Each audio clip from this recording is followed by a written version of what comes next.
রায়হান হত্যার সাথে যারা জড়িত, বিশেষ করে আকবর হোসেন সহ যেসব পুলিশ অফিসার জড়িত আছে তাদেরকে ফাঁসির কাস্টে ঝুলানোর জন্য জোর দাবি জানাচ্ছি। আমরা লজ্জিত সিলেটের বাসিন্দা হিসাবে এই পূর্ণভূমি শাহজালাল শাহপরানের পূর্ণভূমি, এখানে যে ন্যাক্কারজনক ঘটনা ঘটছে, যেই পুলিশ রক্ষকের জায়গায় বক্ষক হয়েছে মাত্র 10,000 টাকার জন্য, একটা মায়ের বুক খালি হলো, যার সন্তান 2 মাস বয়সী, সেই সন্তান কাকে বাবা ডাকবে?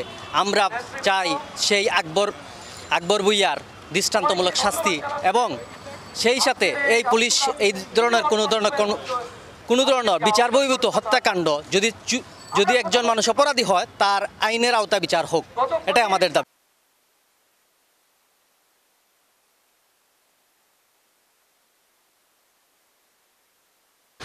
তৎকালীন এমসি কলেজে ছেলেমেয়েরা হাসি খুশি করে তারা পড়ালেখা করেছে, হয়ে যাবে, তাই শকুনের চোখ পড়েছে এই শিক্ষার উপরে। এই শিক্ষা মেয়েদেরকে শিক্ষা প্রতিষ্ঠানে না পাঠাতে পারেন